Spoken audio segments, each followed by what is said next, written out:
بسم اللہ الرحمن الرحیم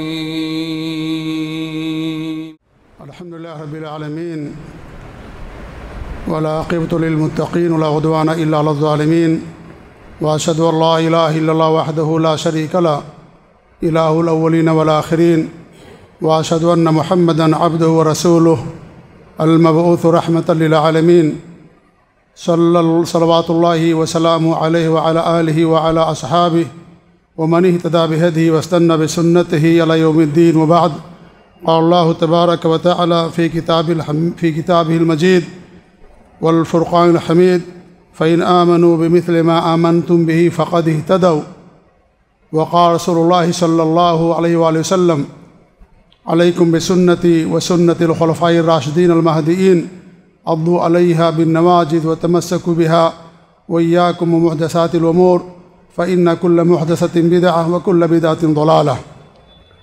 معزز و مکرم علماء کرام، محترم سامعین و سامعات، آج کے اس پروگرام میں جو ممبرا کی جامع مسجد حسن میں منعقد ہو رہا ہے، صوبائی جمعیت اہل حدیث ممبئی کی طرف سے اور اس مسجد کے اراکین کی طرف سے، اس پروگرام میں جس موضوع پر آپ لوگوں کے سامنے کچھ کہنا چاہتا ہوں، چونکہ ادارے یا ذمہ داران کی طرف سے کوئی خاص موضوع نہیں دیا گیا، اس لیے میں نے ایسا موضوع چنا ہے جس موضوع کی ہمیشہ سے ہمیں اور آپ کو ضرورت رہی ہے، اور وہ ہے کہ منہج سلف ہی کیوں۔ آپ حضرات ہمارے علماء سے، ہمارے خطبہ سے، ائمہ کرام سے ہمیشہ یہ بات سنتے ہیں کہ دین کو ہمیں سلف صالحین کے فہم کے مطابق سمجھنا ہے۔ اگر کوئی سلف صالحین کے فہم کے خلاف دین کی تعبیر کرتا ہے تو اس کی تعبیر غیر معتبر ہے اور غیر مقبول ہے۔ آخر ایسا کیوں ہے؟ کیوں منہج سلف ہی اور دیگر راستے کیوں نہیں؟ آج اسی موضوع پر میں آپ لوگوں کے سامنے کچھ کہنا چاہتا ہوں۔ سب سے پہلا جو لفظ ہے منہج کے معنی ہوتے ہیں واضح اور صاف راستہ کو منہج کہا جاتا ہے۔ قرآن کریم میں منہاج کا لفظ آیا ہوا ہے جس کا مطلب ہوتا ہے واضح اور صاف راستے کو منہج کہا جاتا ہے، یعنی جس راستے پر انسان چلتا ہے اس راستے کے لیے منہج کا لفظ استعمال ہوتا ہے۔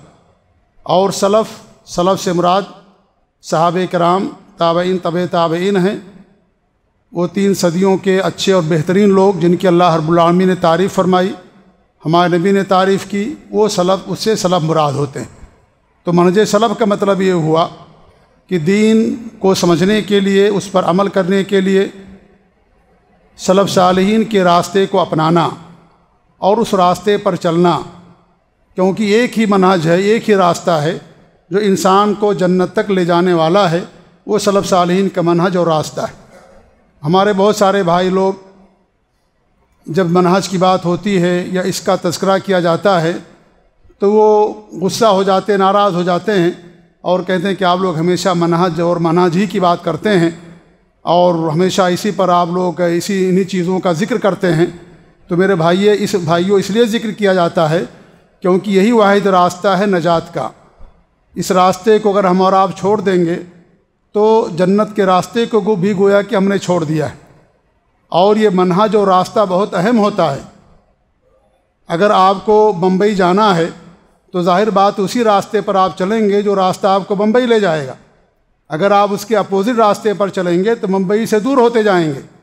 اس لیے راستہ بہت اہم ہے، یہ نہ سمجھیں کہ راستے کی کوئی اہمیت نہیں ہے، راستہ بہت ہی زیادہ اہمیت کا حامل ہوتا ہے۔ ایک اور مثال، اگرچہ بہت اچھی مثال نہیں ہے لیکن پھر بھی یہ مثال یہاں پر صادق اور منطبق ہوتی ہے، وہ یہ ہے کہ اللہ رب العالمین نے ہمارے لیے کھانے پینے کا جو راستہ بنایا، وہ منہ بنایا۔ اگر آدمی اس منہ کے راستے سے کھانے کے بجائے پیچھے کے راستے سے کھانا اوپر لے جائے تو ظاہر بات ہے اس کا یہ عمل فطرت کے خلاف بھی ہوگا اور یہ غیر مقبول ہوگا۔ تو ایسے ہی دین کو سمجھنے کے لیے بھی جو راستہ اللہ رب العالمین نے دیا ہے نبی نے دیا اس راستے پر چلنا ہمارے لیے ضروری ہے، وہی راستہ انسان کو جنت تک پہنچائے گا۔ اللہ کے رسول صلی اللہ علیہ وسلم نے ایک مرتبہ ایک لکیر کھینچی اور اس لکیر کے دائیں اور بائیں بھی بہت ساری ٹیڑھی میڑھی لکیریں کھینچی، تو آپ نے کہا یہ صراط مستقیم ہے، یہ سیدھا راستہ ہے، اور اس کے جو دائیں بائیں راستے ہیں ان پر ایسے دعات ہیں جہنم کے دروازوں کی طرف بلانے والے ہیں، لہذا ان سے دوری اختیار کرو۔ ایک ہی راستہ ہے جو انسان کو جنت تک لے جائے گا۔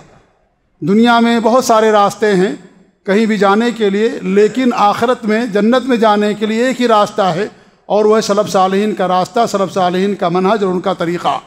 ہم ہر نماز کی ہر رکعت کے اندر اللہ سے دعا کرتے ہیں اہدنا الصراط المستقیم، کہ اللہ تعالیٰ تمہیں صراط مستقیم کی طرف ہماری ہدایت فرما یا اس پر گامزن فرما۔ اللہ تعالیٰ سے ہماری ہمیشہ دعا ہوتی ہے، تو وہی صراط ہے، وہی منہج ہے، اسی راستے اور منہج پر چل کر کے آپ جنت کے حقدار بن سکتے ہیں۔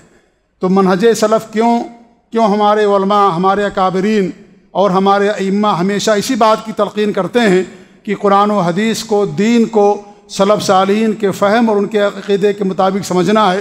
آخر اس کے اسباب کیا ہیں، آخر اس کی وجوہات کیا ہیں، یہ بھی جاننا ہمارے لیے بے حد ضروری ہے کہ ہم ایسی باتیں کیوں کرتے ہیں۔ ایک مثال دے کر کے پھر اسباب میں آپ کے سامنے بیان کروں گا۔ قرآن کریم میں اللہ رب العالمین نے بیان فرمایا ہے کہ وَهُوَ مَعَكُمْ أَيْنَمَا كُنْتُمْ، تم جہاں بھی ہو اللہ تعالیٰ تمہارے ساتھ ہے۔ یہ قرآن کریم کی آیت ہے، لیکن اس آیت کا صحیح معنی کیا ہے؟ اس آیت کا صحیح معنی یہ ہے جو سلف صالحین نے بیان کیا ہے، اور وہ یہ ہے کہ اللہ رب العالمین اپنی ذات کے اعتبار سے ہر ایک کے ساتھ نہیں ہے۔ اللہ رب العالمین علم اور قدرت کے اعتبار سے سب کے ساتھ ہے، لیکن جو اہل بدعت ہیں وہ انہی جیسی آیتوں کو اپنے عقیدے کو ثابت کرنے کے لیے دلیل میں پیش کرتے ہیں۔ کہتے ہیں دیکھیے اللہ نے فرمایا تمہارے ساتھ ہے، تم جہاں کہیں بھی ہو، لہذا اللہ تعالیٰ کی ذات ہر جگہ ہے، ہر ایک کے ساتھ میں ہے۔ قرآن کی آیت تو محکم ہے، اللہ کا کلام ہے، گڑبڑی کہاں ہے؟ گڑبڑی یہ ہے کہ اس آیت کی تفسیر اور اس کا معنی سلف صالحین کے طریقے اور فہم کے مطابق نہیں بیان کیا گیا، اس لیے یہاں پر گڑبڑی پیدا ہوئی۔ ایسے آپ دیکھیے حدیث کی مثال ایک لے لیجئے، حدیث کے اندر آتا ہے کہ اللہ کے رسول صلی اللہ علیہ وسلم کا گزر دو قبروں سے ہوا، اور آپ کو وحی کے ذریعے سے اطلاع دی گئی کہ یہاں ان دو قبر والوں کو عذاب ہو رہا ہے۔ ہمارے نبی نے کھجور کی ایک ٹہنی لی، اس کے دو حصے کیے، اور ایک حصہ ایک قبر پر گاڑ دیا، دوسرا حصہ دوسری قبر پر گاڑ دیا، اور کہا کہ اللہ کی ذات سے امید ہے کہ ان دونوں کے عذاب میں تخفیف رہے گی، ہلکا پن رہے گا۔ آج جو قبروں پر درخت لگاتے ہیں یا پھول چڑھاتے ہیں، یہ صحیح بخاری کی حدیث ہے، اسی حدیث کو دلیل میں پیش کرتے ہیں۔ حدیث صحیح ہے، صحت کے اعلیٰ مقام پر فائز ہے، اس میں کوئی کلام نہیں ہے، لیکن گڑبڑی کہاں ہے، فساد کہاں ہے؟ گڑبڑی اور فساد یہ ہے کہ اس کا معنی وہ سمجھ لیا گیا ان لوگوں کی طرف سے جو معنی سلف صالحین نہیں سمجھا۔ اس کا حدیث کا مطلب یہ ہے کہ یہ عمل ہمارے نبی کے ساتھ خاص تھا، ہمارے نبی کو وحی کے ذریعے سے اطلاع دی گئی۔ آج کسی کو اطلاع نہیں ملتی ہے کہ قبر میں کس کو عذاب ہو رہا ہے، کس کو عذاب نہیں ہو رہا ہے۔ ہمارے نبی عالم الغیب بھی نہیں تھے، اللہ کے علاوہ کوئی عالم الغیب نہیں ہے، اللہ رب العالمین وحی کے ذریعے سے آپ کو اطلاع دی، لہذا یہ آپ کے ساتھ خاص تھا۔ اسی لیے آپ کے بعد آپ کے خلفائے راشدین نے، صحابہ کرام نے کسی بھی قبر کے ساتھ یہ معاملہ نہیں کیا۔ تو یہ گڑبڑی یہاں سے پیدا ہوئی کہ انہوں نے حدیث کو سلف صالحین کے فہم کے مطابق نہیں سمجھا۔ اسی لیے اس دور کے ایک عظیم امام اور علامہ اور فقیہ محمد بن صالح العثیمین رحمۃ اللہ علیہ فرماتے ہیں قرآن کو سمجھنے کے لیے ایک چیز کی ضرورت ہے، وہ کیا ہے کہ قرآن کا معنی اور مطلب سلف صالحین کے فہم کے مطابق ہو۔ حدیث کو سمجھنے کے لیے دو چیز کی ضرورت ہے۔ پہلی ضرورت یہ ہے کہ وہ حدیث صحیح ہونی چاہیے، موضوع نہ ہو، باطل اور منکر نہ ہو، من گھڑت نہ ہو، یہ پہلی شرط ہے۔ کیونکہ آج ہمارے معاشرے میں جو بدعات کا سیلاب آیا ہوا ہے، ان بدعات کے سیلاب کے پیچھے موضوع اور ضعیف روایتوں کا بہت زیادہ عمل دخل ہے۔ تو پہلی شرط یہ ہے کہ وہ حدیث صحیح ہونی چاہیے۔ دوسری شرط یہ ہے کہ وہ فہم یا اس حدیث کا جو معنی بیان کیا جا رہا ہے وہ سلف صالحین کے فہم کے مطابق ہونا چاہیے، تب جا کر کے وہ معتبر ہوگا، ورنہ معتبر نہیں ہوگا۔ یہی وجہ ہے کہ قرآن و حدیث ہمیں توحید اور سنت کی تعلیم دیتی ہیں، لیکن آج جو اہل بدعت ہیں انہوں نے قرآن و حدیث کو شرک اور بدعات کا مرکز اور گہوارہ بنا دیا ہے۔ اپنی بدعات کی دلیلیں قرآن کی آیتوں سے دیتے ہیں، بخاری اور مسلم کی حدیثوں سے دیتے ہیں، اور ایک آدمی جس کے پاس صحیح سمجھ نہیں ہے سلف صالحین کا حدیثوں کو دیکھ کر کے کہ بخاری کی حدیث ہے، مسلم کی حدیث ہے، قرآن کی آیتیں ہیں، ان کی باتوں کو برحق مان لیتا ہے اور ان پر عمل کرتا ہے۔ اس لیے بہت ضروری ہے کہ جو ہم معنی بیان کریں سلف صالحین کے فہم اور عقیدے کے مطابق ہونا چاہیے۔ ان کا عمل ایسی ہے جیسے اللہ رب العالمین نے خانہ کعبہ کو ہدایت کا، توحید کا سرچشمہ بنایا تھا، لیکن مکہ کے مشرکین نے اسی خانہ کعبہ کے اندر 360 بت رکھ دیے تھے۔ 360 بت توحید کا سرچشمہ تھا، ہدی للعالمین، لیکن 360 بت رکھ دیے خانہ کعبہ کے اندر انہوں نے۔ وہی مثال ان لوگوں پر صادق آتی قرآن اور حدیث توحید اور سنت کا سرچشمہ ہیں، شرک اور بدعات کے خلاف ننگی تلوار ہیں، لیکن اسی قرآن و حدیث کو انہوں نے اپنے شرک اور بدعات کو ثابت کرنے کے لیے انہی آیتوں اور حدیثوں کو دلیل میں پیش کرتے ہیں کہ کیوں یہ گڑبڑی آتی ہے، اس لیے کہ قرآن و حدیث کو انہوں نے سلف صالحین کے فہم کے مطابق نہیں سمجھا۔ میں عام فہم الفاظ میں آپ لوگوں کو یہ اپنی بات رکھنے کی کوشش کر رہا ہوں۔ تو منہج سلف کیوں، آخر کیوں منہج سلف کو منتخب کیا گیا، کیوں منہج سلف ضروری ہے، اس کے اسباب کیا ہیں، اس کی وجوہات کیا ہیں، یہ بھی جاننا ہمارے لیے ضروری ہے کہ ہماری جو باتیں ہمارے علماء کی ہوتی ہیں وہ باتیں بلا دلیل نہیں ہوتی، ان کے بہت سارے اسباب اور وجوہات ہوتے ہیں جن کی بنیاد پر اس عقیدے اور منہج کی طرف ہم لوگوں کو دعوت دیتے ہیں۔ سب سے پہلی بات جو میں نے مختصر خطبے کے بعد جو پڑھی تھی، مختصر سی ایک آیت کا حصہ، فَإِنْ آمَنُوا بِمِثْلِ مَا آمَنْتُمْ بِهِ، کہ صحابہ کرام سلف صالحین ہمارے لیے معیار ہدایت ہیں۔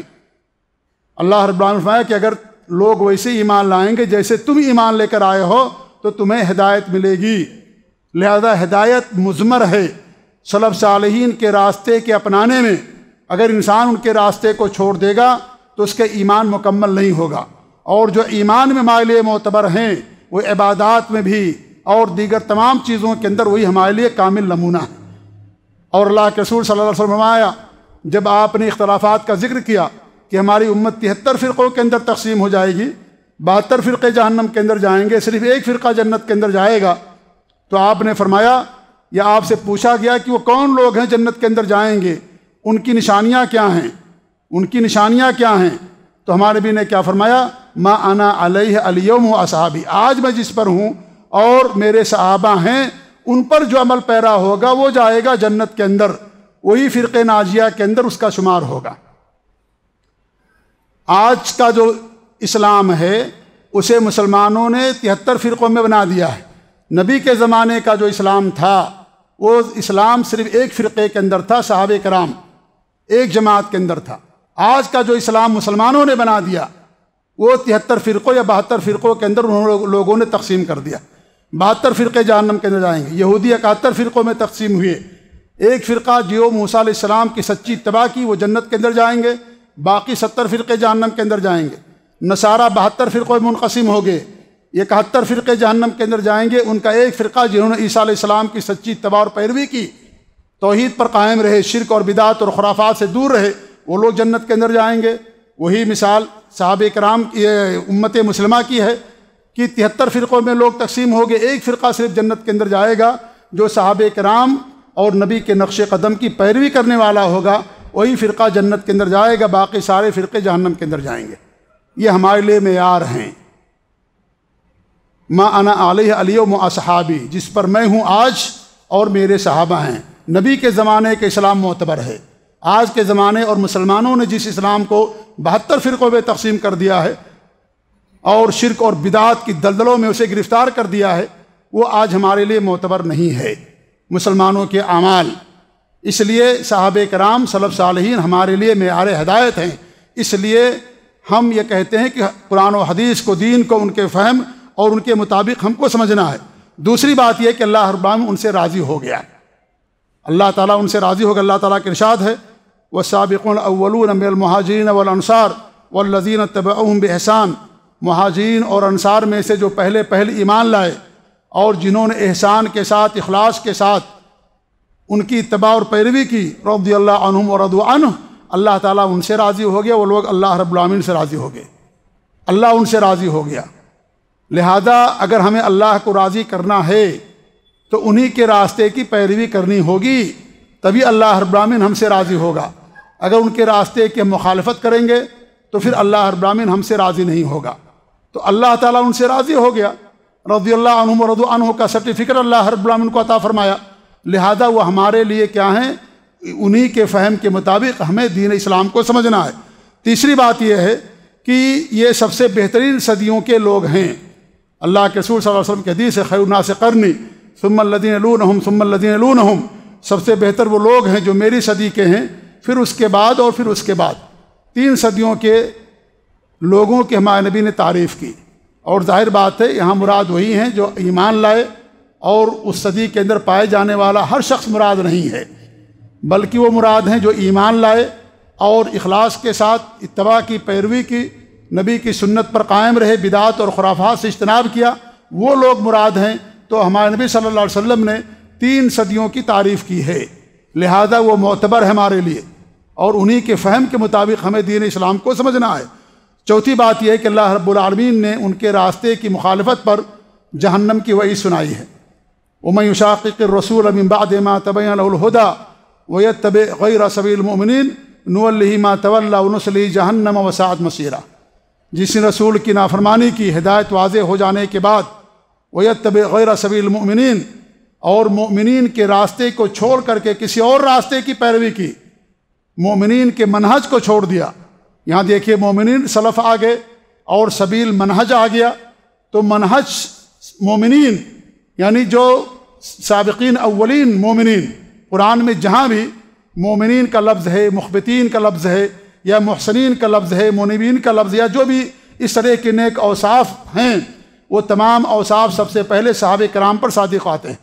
جہاں بھی یا ایھا الذین آمنوا سے خطاب کیا گیا، سب سے پہلے اس کے اندر صحابہ کرام شامل ہوتے ہیں، پھر اس کے بعد جو تابعین ہیں وہ ان کے اندر شامل ہوتے ہیں، کیونکہ وہ سب سے اولین مخاطب ہیں قرآن کریم کے، لہذا وہ سب سے پہلے اس کے اندر شامل ہوتے ہیں۔ تو اللہ فرماتا ہے کہ جنہوں نے مؤمنین، سلف اور صحابہ کے راستے کی مخالفت کی اور ان کے راستے کو چھوڑ دیا، نُوَلِّهِ مَا تَوَلَّىٰ، وہ جہاں جاتا ہے ہم اس کو وہاں پھیرتے رہتے ہیں، ڈھیل دے دیتے ہیں، وَنُصْلِهِ جہنم، اور اس کو جہنم میں داخل کر دیتے ہیں، وَسَاءَتْ مَصِيرًا، اور جہنم بہت ہی برا ٹھکانہ ہے۔ اس آیت کریمہ میں اللہ رب العالمین نے صحابہ کرام کے راستے، سلف صالحین کے منہج اور راستے کے چھوڑنے پر جہنم کی وہی سنائی۔ جو ان کے راستے کو چھوڑے گا گویا کہ جنت کے راستے پر نہیں بلکہ جہنم کے راستے پر چل رہا ہے، اس لیے وہ ہمارے لیے معتبر ہیں، ان کے راستے کو مضبوطی کے ساتھ تھامنا اور پکڑنا ہے۔ اور 5ویں یا چوتھی بات یہ ہے کہ اللہ رب العالمین نے یا دین اسلام میں ان کے اتباع اور پیروی کا ہمیں تاکید کے ساتھ حکم دیا گیا، وَاتَّبِعْ سَبِيلَ مَنْ أَنَابَ إِلَيَّ، جنہوں نے ہماری طرف انابت کی، رجوع کیا، ان کے راستے کو اپنائیے، ان کے راستے کی پیروی کیجیے، اتباع کیجیے۔ اللہ رب العالمین کا حکم ہے کہ جنہوں نے ہماری طرف انابت کیا، رجوع کیا، اور سب سے پہلے انابت کرنے والے اور رجوع کرنے والے صحابہ کرام ہیں۔ شرک کو چھوڑ کر کے، رسم و رواج کو چھوڑ کر کے، تمام چیزوں کو چھوڑ کر کے اللہ تعالیٰ کی طرف رجوع کرنے والے سب سے پہلے صحابہ کرام ہیں، لہذا ان کے راستے کی اتباع کرنے کا اللہ رب العالمین نے ہمیں حکم دیا۔ اس طریقے سے اللہ فرماتا ہے، یا الذین آمنوا اتقوا اللہ وکونوا مع الصادقین، اے ایمان والو اللہ تعالیٰ سے ڈرو، اللہ کا تقوی اختیار کرو اور سچے لوگوں کے ساتھ رہو۔ وکونوا مع الصادقین، سب سے پہلے صادقین صحابہ کرام ہیں، اس کے بعد تابعین، تبع تابعین ہیں، ان کے ساتھ رہنے کے لیے اللہ رب العالمین نے ہم کو حکم دیا ہے کہ صادقین کے ساتھ رہیے، سچے لوگوں کے ساتھ رہیے جو صادقین ہیں۔ اور یاد رکھیے کہ سب سے بڑا صدق اور سب سے بڑی سچائی توحید ہے، توحید سے بڑی کوئی سچائی نہیں اس کائنات کے اندر۔ اسی لیے اللہ رب العالمین نے فرمایا کہ ھذا یوم ینفع الصادقین صدقہم، قیامت کے دن کے بارے میں اللہ فرماتا ہے کہ آج کے دن جو سچے لوگ ہیں ان کی سچائی ان کو نفع پہنچائے گی۔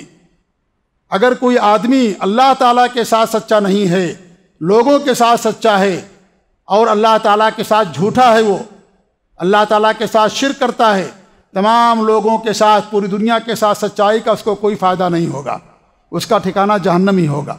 اس لیے سب سے بڑی سچائی، سب سے بڑی حقیقت اگر اس کائنات کی کوئی ہے تو وہ توحید ہے، اس سے بڑی کوئی سچائی نہیں ہے۔ تو یہ سچے لوگ تھے، موحدین لوگ تھے، متبعین سنت تھے، اور یہ سارے لوگ، اس لیے ان کے راستے کے اپنانے اور ان کے راستے کی اتباع اور پیروی کرنے کا ہمیں حکم دیا گیا ہے۔ اللہ کے رسول کی حدیث، علیکم بسنتی و سنت الخلفاء الراشدین المہدیین، میری سنتوں کو لازم پکڑو، خلفائے راشدین کی سنتوں کو لازم پکڑو۔ عضوا علیہ بالنواجذ، دانت کے جو داڑھ ہیں پیچھے کے، انہیں مضبوطی کے ساتھ تھام لو، کیونکہ انسان آگے کے دانت سے کسی چیز کو مضبوطی کے ساتھ نہیں پکڑ سکتا ہے۔ کسی چیز کو پکڑنا ہوتا تو انسان جو پیچھے کے دانت ہوتے ہیں ان دانتوں سے پکڑتا ہے۔ تو آپ نے فرمایا کہ ان دانتوں سے مضبوطی کے ساتھ پکڑ لو، قائم رہو اس پر۔ وَإِيَّاكُمْ مُحْدَثَاتِ الْأُمُورِ، اور نئی چیزوں سے بچو۔ فَإِنَّ كُلَّ مُحْدَثَةٍ بِدْعَةٍ، کیونکہ ہر نئی چیز بدعت ہوتی ہے اور بدعت گمراہی ہوتی ہے۔ اور آپ نے یہ بھی فرمایا کہ بہت سارے اختلافات ہوں گے، ان اختلافات کے اندر تمہیں ہماری سنت اور خلفائے راشدین کی سنتوں کو لازم پکڑنا۔ اختلافات مذموم ہیں، لیکن اس سے انسان کو حل بتا دیا گیا ہے، اور وہ حل یہ ہے کہ سلف صالحین اور صحابہ کے راستے کو اپنانا۔ اگر انسان اس راستے کو اپنا لے، اختلافات ختم ہو جائیں گے۔ اور یہ دینی اختلافات کی بات ہو رہی ہے کہ دینی جو اختلافات ہوتے ہیں، ان تمام اختلافات کا حل کتاب اللہ اور سنت رسول کے اندر ہے۔ قرآن حدیث کے اندر اللہ رب نے فرمایا فَإِن تَنَازَعْتُمْ فِي شَيْءٍ فَرُدُّوهُ إِلَى اللَّهِ وَالرَّسُولِ، اگر تمہارا کسی مسئلے کے اندر اختلاف ہو جائے، اسے اللہ اور اس کے رسول کی طرف لوٹا دو۔ قرآن اور حدیث کی طرف اللہ کے رسول موجود تھے، صحابہ کرام نبی کے پاس آتے تھے، ہمارے نبی صلی اللہ علیہ وسلم مسئلے کا حل بتا دیتے تھے۔ آج نبی صلی اللہ علیہ وسلم ہمارے درمیان موجود نہیں ہیں، لیکن آپ کی حدیثیں موجود ہیں، آپ کی سنتیں موجود ہیں، اور ایسا لگتا ہے کہ آپ زندہ ہیں، کیونکہ آپ کی کوئی حدیث، آپ کا کوئی عمل ضائع نہیں ہوا ہے۔ اللہ نے آپ کے عمل کو، آپ کی ساری حدیثوں کو محفوظ کر دیا۔ جس طریقے سے قرآن کو محفوظ کر دیا، ایسے اللہ رب العالمین نے حدیثوں کو محفوظ کر دیا۔ قرآن کو محفوظ کرنے کے لیے آسمان سے مخلوق نہیں آئی تھی، دین کی یا قرآن کی حفاظت کرنے کے لیے جن افراد کے ذریعے سے اللہ رب العالمین نے قرآن کی حفاظت کی، اسی طریقے سے اللہ رب العالمین نے حدیث کی حفاظت کے لیے علماء پیدا کیے، محدثین اور علماء جرح و تعدیل پیدا کیے، جنہوں نے حدیثوں کی حفاظت کی۔ اس لیے کہ اگر حدیث محفوظ نہ ہو تو اللہ رب العالمین گویا کہ ایسی چیز کی طرف مسئلے کو لوٹانے کا حکم دے رہا ہے جس کا وجود دنیا کے اندر نہیں ہے۔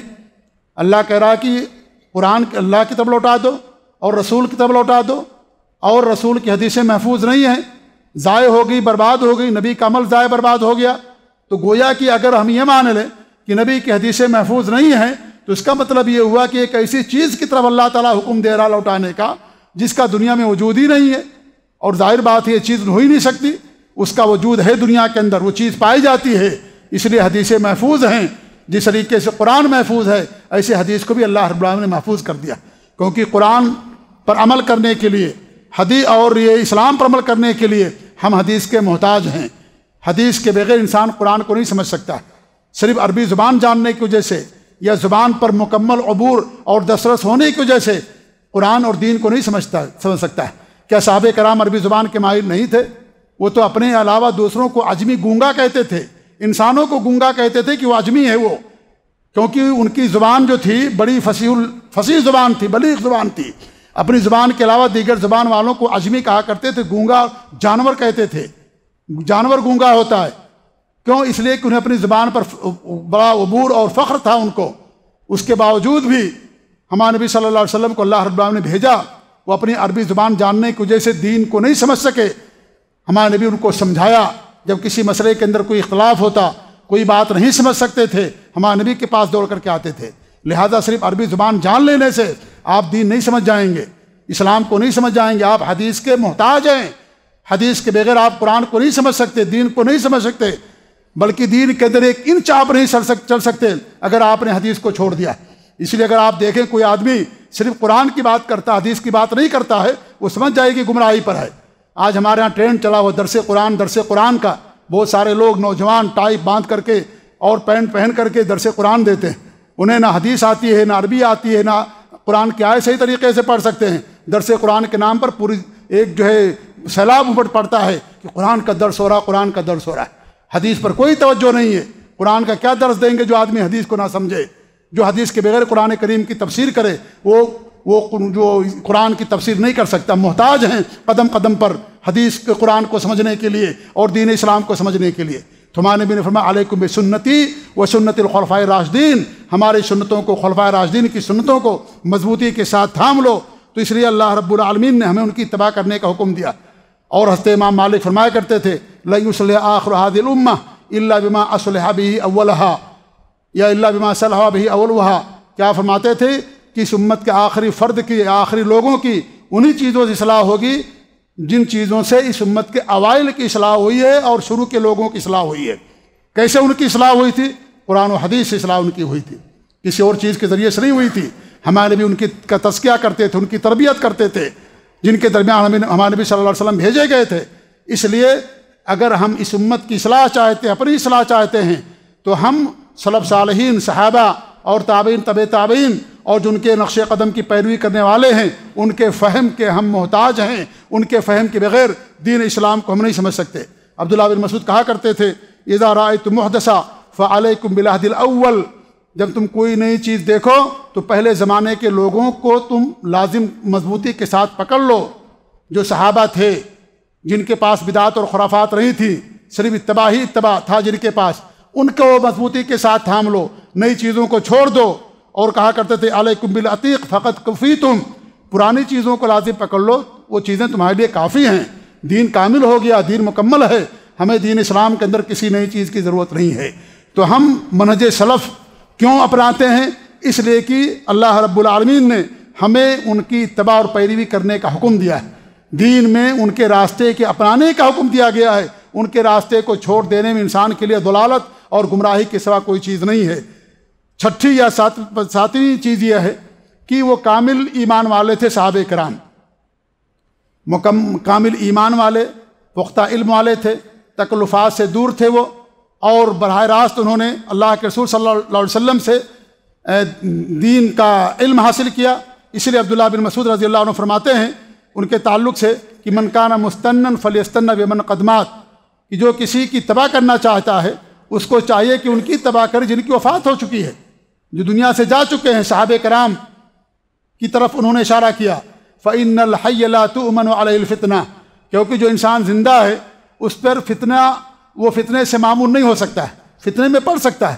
آپ دیکھیں کتنے ایسے لوگ ہیں، آپ دیکھتے ہیں انسان ٹھیک ٹھاک ہے، صحیح عقیدے اور منہج پر ہے، بعد میں سننے میں آتا ہے کہ انسان غلط راستے پر چلا گیا، غلط عقیدے پر چلا گیا، اپنے علماء کو چھوڑ دیا، اپنی جماعت کو چھوڑ دیا۔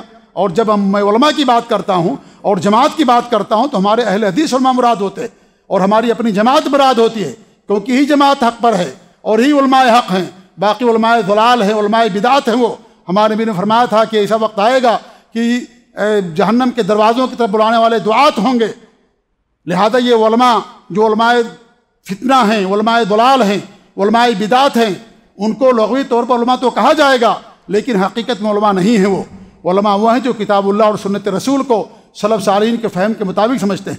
ایک عالم بھی جہنم کے اندر جا سکتا ہے اور جائے گا، مجدد بھی جا سکتا ہے جہنم کے اندر، ایک جو ہے امام بھی جا سکتا ہے، قاری قرآن بھی جا سکتا ہے، حافظ قرآن بھی جہنم کے اندر جا سکتا ہے، لیکن ایک موحد اور متبع سنت جہنم کے اندر نہیں جائے گا۔ کیا ان کی جماعتوں میں مجدد نہیں پیدا ہوتے ہیں؟ کیا ان کی جماعتوں کے اندر جو اہل بدعت امام نہیں پیدا ہوتے؟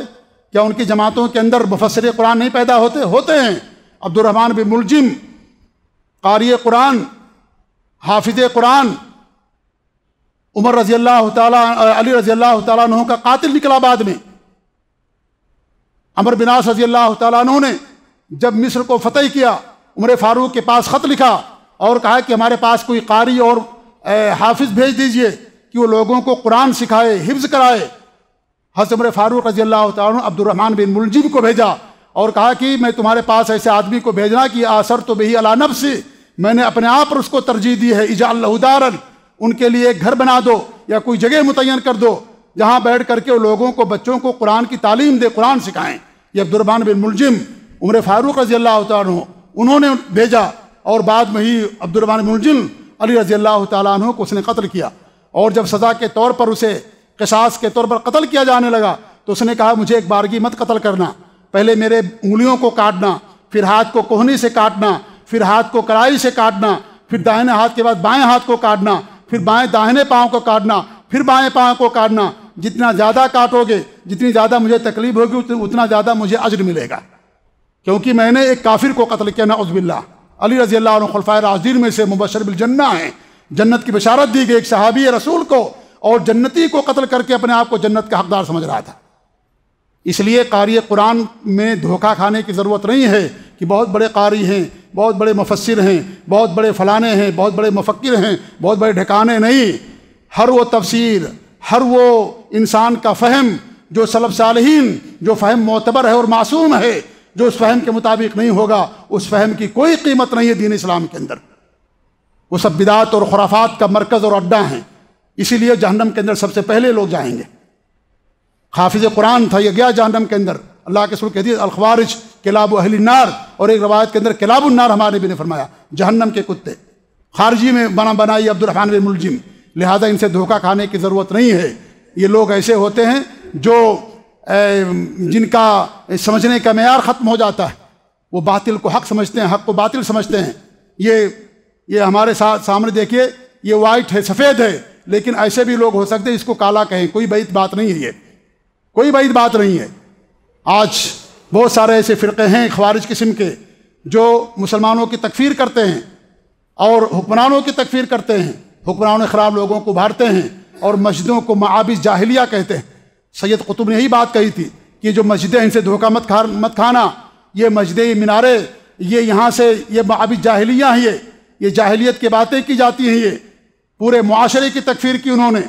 اسی لیے وہ مسجدوں کو مسجد نہیں سمجھتے تھے، اسی لیے مسجدوں کے اندر بم بلاسٹ کرتے تھے، نمازیوں کو قتل کر کے اور نمازیوں کو مار کر کے جنت کا حقدار سمجھتے تھے۔ کیوں؟ اس لیے کہ ان کے سوچنے اور سمجھنے کا معیار بدل گیا، وہ باطل کو حق سمجھنے لگے اور حق کو باطل سمجھنے لگے۔ اس لیے مسجدیں جہاں اللہ کی بات کی جاتی ہے، جہاں ہمیشہ توحید و سنت کا ذکر ہوتا ہے، 5 مرتبہ اذانیں ہوتی ہیں، 5 مرتبہ اقامتیں ہوتی ہیں، دنیا کے اندر ہر ملک کے اندر نماز کا اور اذان کا اقامت کا وقت مختلف ہے۔ دنیا کے تمام ملکوں کے اندر آپ سمجھ لیجئے 24 گھنٹہ توحید کا ذکر ہوتا ہے، نبی کی سنت کا ذکر ہوتا ہے۔ اذان کے اندر کیا ہے؟ توحید اور سنت کا ذکر ہے۔ اشہد ان لا الہ الا اللہ، اشہد ان محمد رسول اللہ، کامیابی کی طرف بلائی جاتی ہے، توحید و سنت کی دعوت دی جاتی ہے۔ ہم توحید کا ذکر کرتے ہیں، شرک سے منع کرتے ہیں، سنت کا ذکر کرتے ہیں، اس کی دعوت دیتے ہیں، بدعات اور خرافات سے روکتے ہیں۔ لوگ کہتے ہیں آپ لوگ ہمیشہ توحید و سنت ہی کی باتیں کرتے ہو۔ اللہ نے ایسا نظام بنا دیا ہے کہ 24 گھنٹے توحید کا ذکر ہوتا ہے، نبی کی سنت کی تعلیم دی جاتی ہے اور نبی کی سنتوں کی طرف لوگوں کو بلایا جاتا ہے۔ ایسا اللہ نے نظام بنا دیا دنیا کا، ہر جگہ اذان ہر وقت ہوتی رہتی ہے گویا کی، کیونکہ نمازوں کے اوقات مختلف ہیں، اذان کے اوقات مختلف ہوتے ہیں۔ تو یہ صحابہ کرام ہیں جو کامل ایمان والے تھے اور پختہ علم والے تھے، تکلفات سے پاک تھے۔ اسے عبداللہ بن مسعود نے فرمایا کہ پرانی چیزوں کو پکڑ لو، یہ تمہارے لیے کافی ہے، اور جو نئی چیزیں ہوتی ہیں گمراہیاں ہوتی ہیں۔ اسے دین پرانا ہے، سنت پرانی ہے، شرک نئی چیز ہے، بدعت نئی چیز ہوتی ہے۔ بدعت کی عمر کتنی بھی لمبی ہو جائے، سنت کی عمر تک نہیں پہنچتی۔ آج ہمارے ہاں معاشرے میں بڑی ساری بدعتیں رائج ہیں۔ آج جب جائیں گے کہیں گے کہ بدعت ہے، یہ کہیں گے ہم تو برسوں سے کرتے آ رہے ہیں، باپ دادا سے کرتے آ رہے ہیں۔ کتنے بھی آپ کے باپ دادا کی لمبی عمر ہو جائے، لیکن اس بدعت کی عمر سنت سے زیادہ نہیں ہو سکتی ہے۔ بدعتیں نبی کے بعد پیدا ہوئیں، نبی کے بعد بدعتیں پیدا ہوئیں۔ سنتوں کا تعلق نبی کی ذات سے ہے، بدعتوں کا تعلق نبی کی ذات سے نہیں ہوتا ہے۔ اس لیے بدعت کتنی بھی پرانی ہو جائے، سنت زیادہ پرانی نہیں ہو سکتی۔ سب سے پرانی چیز سنت ہے، سب سے پرانی چیز توحید ہے۔ شرک اور بدعت اور خرافات، رسم و رواج، یہ ناگہانی اور نئی چیزیں ہیں۔ اس لیے عبداللہ بن مسعود نے فرمایا پرانی چیزوں کو لازم پکڑ لو، نئی چیزوں کی تمہیں ضرورت نہیں ہے۔ اور اس طریقے سے فرمایا انہوں نے کہ اللہ رب العالمین نے بندوں کے دلوں کو دیکھا، سب سے پاکیزہ دل پایا جناب عربی محمد رسول اللہ صلی اللہ علیہ وسلم کا، اور اللہ رب العالمین ان کو اپنے نبی نبوت کے لیے، رسالت کے لیے منتخب کر لیا۔ اس کے بعد لوگوں کے دلوں کو دیکھا، میں صرف ترجمہ کر رہا ہوں کیونکہ وقت نہیں ہے۔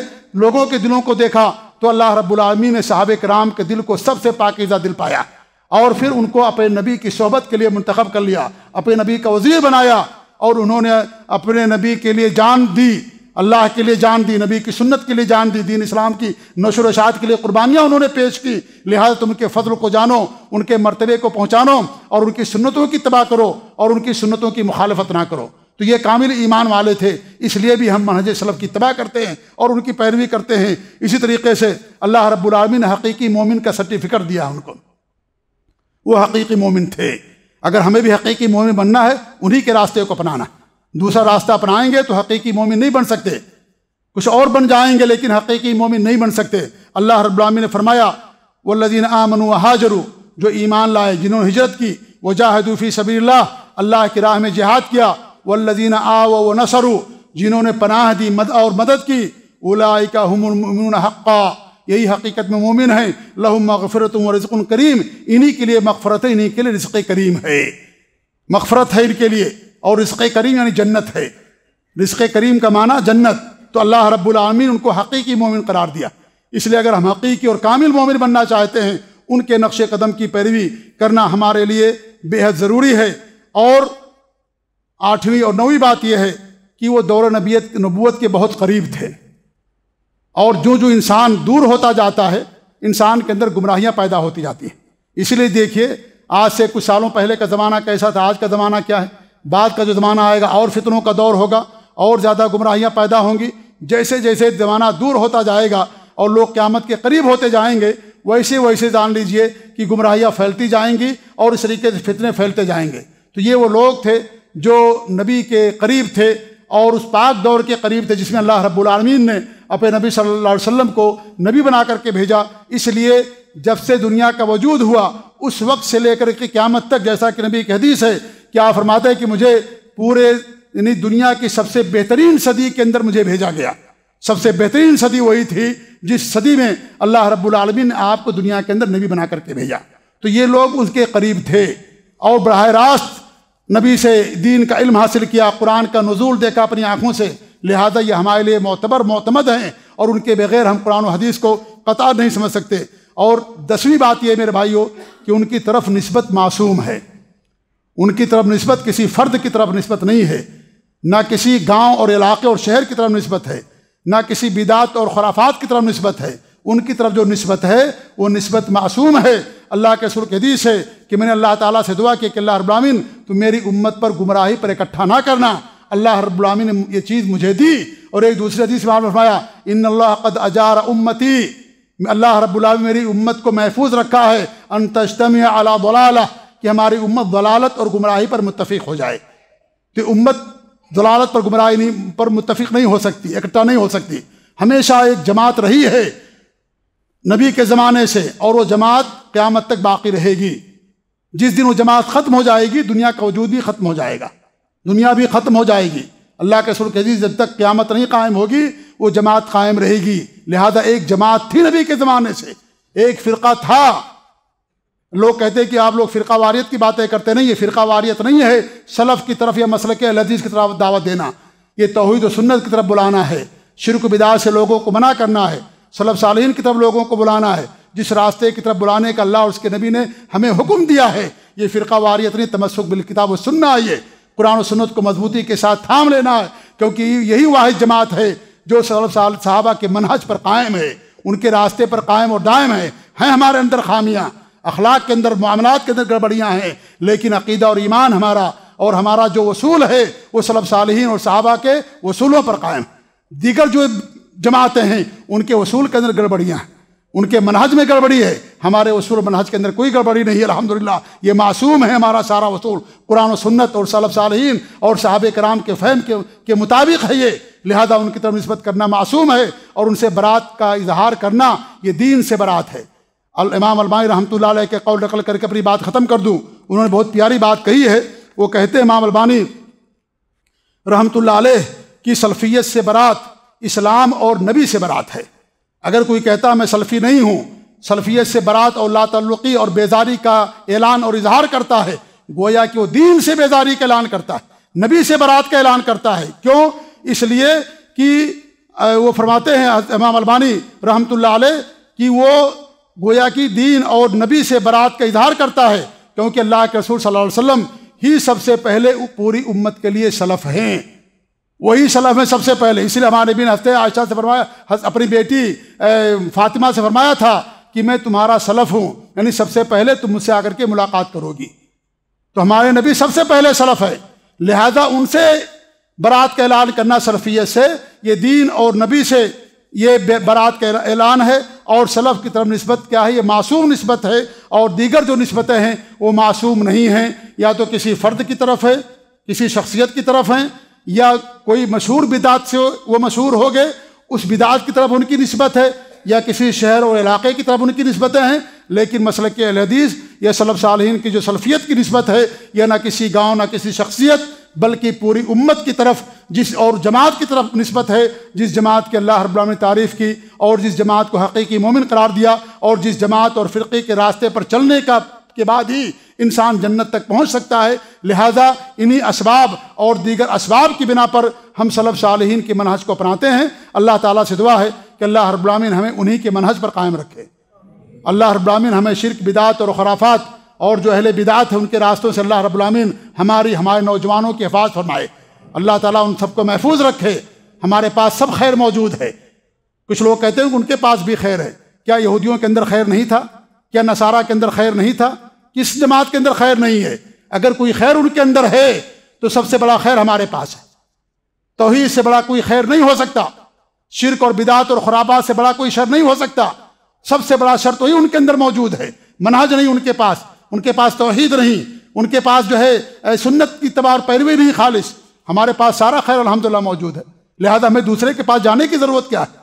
یہ تو ہماری کمزوری ہے، نوجوانوں کی کمزوری ہے جو ہماری جماعت کے ان خیر کو یا ان تمام چیزوں کو نہیں جانتے اور پھر ان کے پیچھے بھاگتے ہیں۔